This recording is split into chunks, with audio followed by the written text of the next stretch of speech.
My Civic Si has been on this channel for a long time. Commonly get what modifications is on this car. So today I'm going to be going over a full overview on mods on this car, so you can just come to this video right here and see what has been installed on this car throughout my ownership. So stay tuned and let's get into modifications. Yo, so welcome back. I got a nice notepad here on my phone telling me all the mods are all wrote down for you guys, so we all go in order here. This is my 2009 Honda Civic Si, or it is the fa5, or it is the 8th gen Si. It's the sedan, it's the fa5, the FG2 is the coupe. It's nice to have her back on the channel.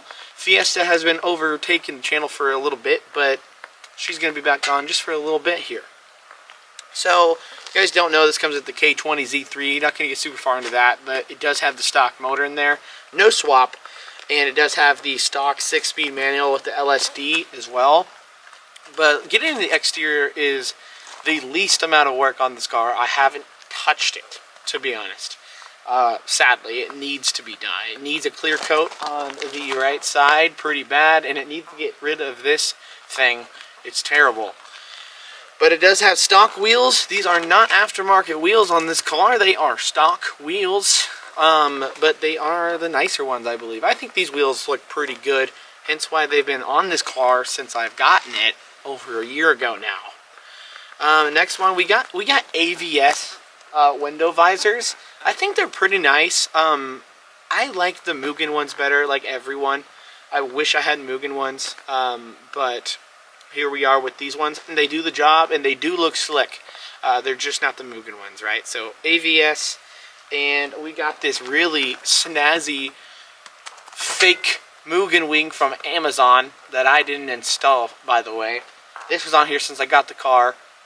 Whoever installed them drilled holes in and did not plug them, so it is rusty. So I don't want to just take it off without putting something else in there. So no thank you. The ugly wing stays on another year. And of course we got the red badges, you know, up badging, Ricer mod, whatever. I did put those on. I think the SI not having the red badges is kind of a crime. I think the red badges look fantastic. So that's all that's done to the exterior. I mean, completely stock everywhere else that I could think of. Quite literally everything. So that's just it. Red badges, a fake wing, and window visors. The window visors are probably the best thing on the exterior of the car, other than the nice stock wheels. I think the stock wheels on the SI look decently good. So coming up on interior, we have again the red badge on the steering wheel. Ooh, big deal. But coming in, we have the NST short shifter. That thing was a change of pace, man. Probably my favorite mod on the car of all time is the short shifter.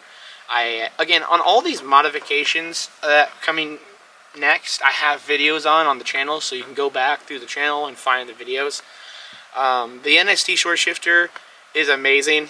Pretty much same design as the hybrid one. It's just like a third of the price.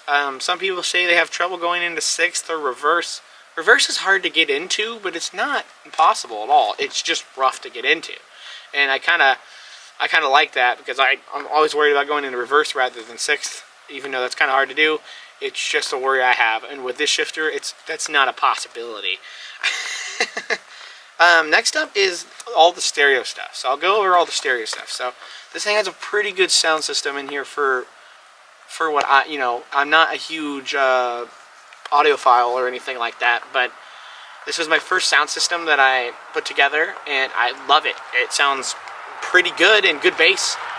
I bet the neighbors just wonder what I'm doing out here in a chair. By the way, I upgraded my chair. You guys like my chair? It's a swivelly chair now. It's not a bar stool. I'm enjoying it. But the stereo deck I have is the Kenwood DMX 7709S. It's a mouthful, but it's a double DIN touchscreen. It's wired Apple CarPlay, Android Auto, stuff of that nature. A lot of people don't like that it's wired, but I prefer wired. I can keep my phones charging all the time, right? So it's not a big deal.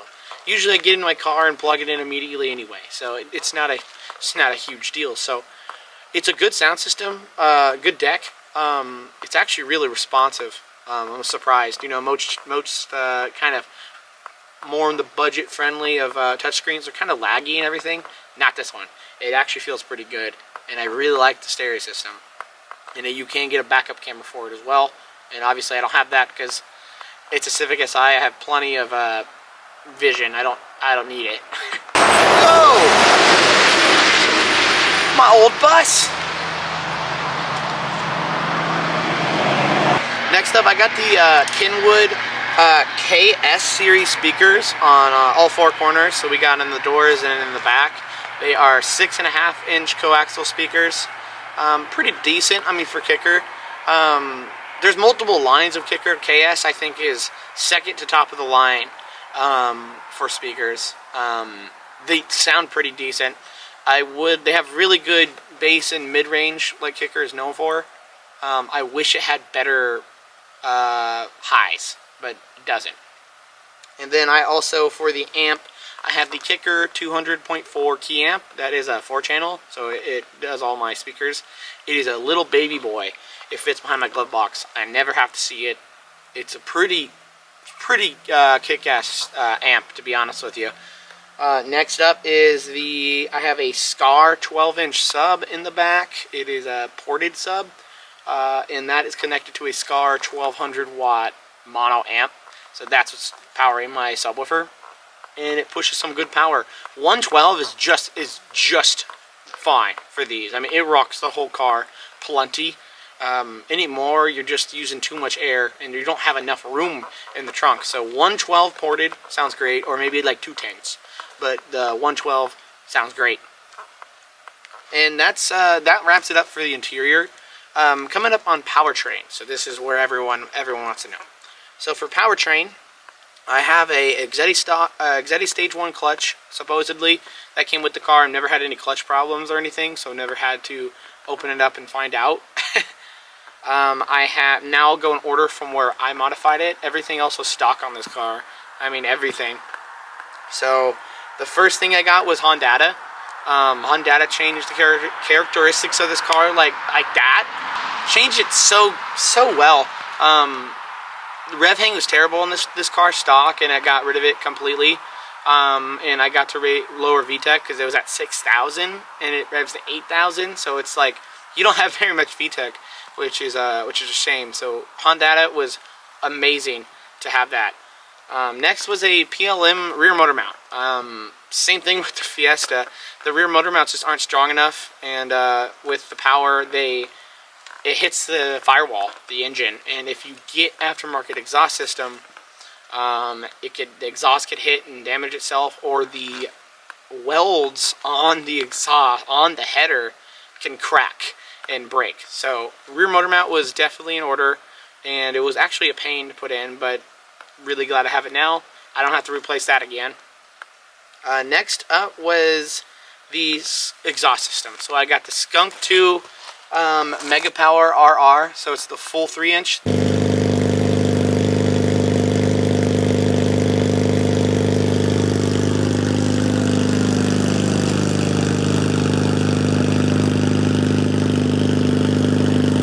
The Mega Power R is I think it's the 2.75-inch. But for the K20, I wanted a full 3-inch power, so we got the RR. That's a catback exhaust, or from the header. Not a catback, it's from the header back, so it's a catless exhaust. And then I got the Skunk 2 Alpha header as well with that to mate it up, and now it's a full system. A lot of people have problems with Alpha headers cracking. Well, with the motor mount, hopefully that don't happen. So that's what we're running there. After that, we ended up getting a K-Tune 3.5-inch short ram intake.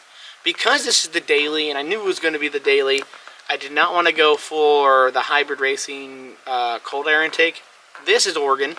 It rains all the time, terribly. I can't believe I got out here and it's not raining. So I just didn't want to deal with it. I know the hybrid racing one has some good ways to help with the rain. I just didn't want to deal with it. So I wanted the short ram, but at the same time, I didn't want a hot air intake. I wanted one that was not aiming towards the header. I wanted actual cold air.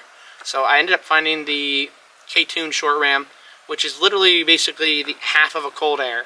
but instead of it going down into the fender well, it just stops up top. So it's sitting behind where the headlight is and where the grill is. So it actually brings in quite a bit of cold air, brings you some really good sounds, a lot of throttle response, and it's not a full cold air. And yet it does about the same temperatures as a cold air. So 10 out of 10 on the intake was fantastic.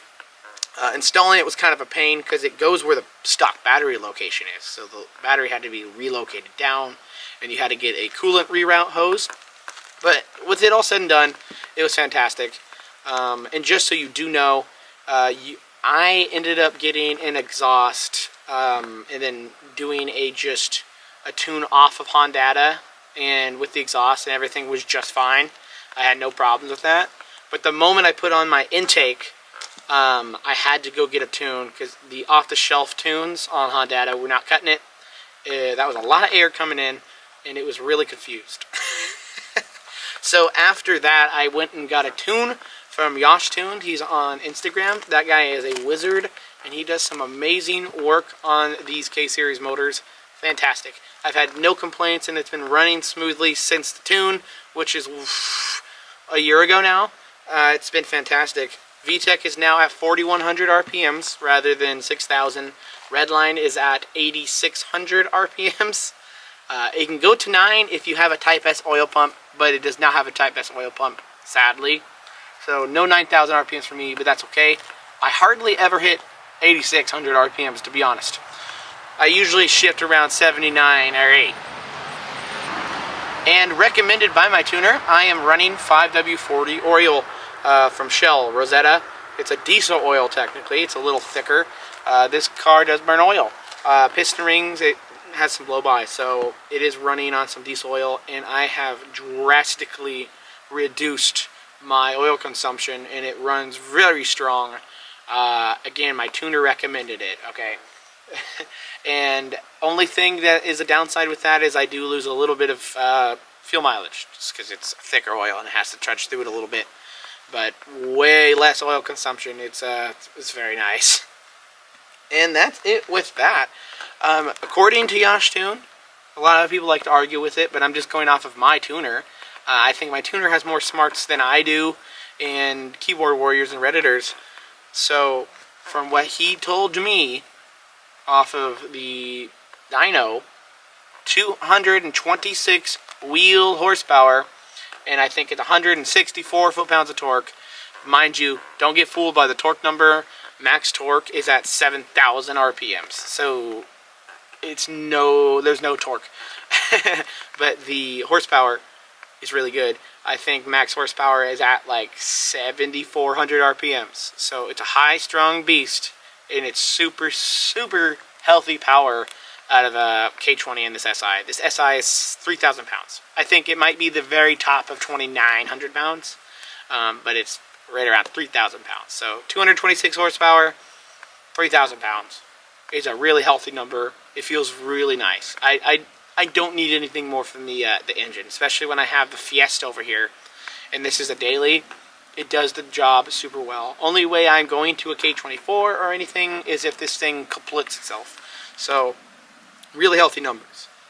One thing I did forget to mention, I have hybrid Denton springs and hybrid shift selector springs to help get into gears and stay in gears, and just better clanking and clicking, and just way better shifter feel. So you never have to think like, is it in gear? You know it's in gear. It makes great sounds. I have videos on that too. Really underrated mod. I think anyone should get for this car, especially with its transmission problems. And lastly, coming in on handling, I have again the stock wheels, and the tires again are a more daily tire, a little stickier than Chinese tires or just really bad tires. They are Toyo Extensa HP2s. Fantastic all-season tires. They last a good while. I think my last ones lasted me a year, and I drive a lot. I put 30,000 miles on it, and the tires lasted me about a year. I just recently, like a month ago, replaced the front ones, or the rear ones, I guess, and I put the rears on the front, so my rears back here are still the year-old tires, and they're still kind of running pretty strong. At some point, I will be replacing them, but fantastic tires, to be honest. A really good daily tire if you don't want to be replacing tires all the time. If you want to be doing autocross or going more crazy or putting a lot of power into it, go something better. But a Toyo Extensa HPs, fantastic actually. I've been having a really good time with them. Next up is one of my favorites, is BC Racing Coilovers. I believe they're the BR series. They are the entry series, basically. Still expensive, and that has been fantastic. That's why she sits nice and aggressive now. Perfect height, nice and low. Lisp, man. Nice and low. Perfect functionality. Like she'll scrape if you're not careful, but if you have any sense, you can get over mostly anything, except those like the roads where dinosaurs roamed the earth at one point, and there's like a 5% grade going up a driveway into like a Wendy's or something. The front is at half dampening, and the rear is at full lock. And I also have K-tuned rear camber arms for the rear. If you don't know, 8th gens, when you slam them, if you don't have camber arms for the rear tires will camber out to a ridiculous length. It looks like a hovercraft, and those tires won't last a year. They will last a few weeks. So K-tuned rear camber arms as well. Right after I did that and the coils at the same time, I went and got an alignment, and it was good. It feels really nice. Brakes are completely stock rotors, stock calipers, stock lines. I did upgrade the pads, not even to like a Hawk, just something a little better than stock. I don't even remember. It was like a mixed compound or something, and they've lasted me a while. I think I want to get some Hawks at some point. Some sort of more aggressive pad that could last a while. But then my last mod I have for the list here is my Progress 24mm rear sway bar. Amazing mod. I think that did bigger difference than the coilovers did. Fantastic. I mean, it stiffened up the rear so much, so precise steering, and it lift off oversteers now. Not as much as the Fiesta does, but that thing is a stubby little thing. But this thing is, I mean, fantastic. It really, if you're understeering with this car and it's not rainy or gravel on the road, you're doing something wrong. I don't know how you did that, because it just, you point it and go, and it's very stable. Unlike the Fiesta here, Fiesta's faster in corners, as it be. You know, it's made to do that, and it lifts off oversteers. It's more lively, way faster turning. But the thing is with this, it's more stable and it feels a little more precise. It really just goes where you want to go, and since it's a longer wheelbase at higher speed, it feels more stable. It doesn't feel like it just wants to go all over the place. It's a fantastic car, so I really hope you guys enjoy. And if you have if there's any mods you have any questions about, let me know. Again, all my modifications are on my channel, except the clutch, because I didn't put that in there, and the window visors in this horrible wing. Otherwise, everything else is on the channel. You can watch me install it, review it, all that stuff. And I do have sound clips of the exhaust before and now. The car has been fantastic to me, and I absolutely love this car. So, with that being said, I hope you guys enjoyed. My camera's going to die, so I will see you guys in the next video. Peace out, guys.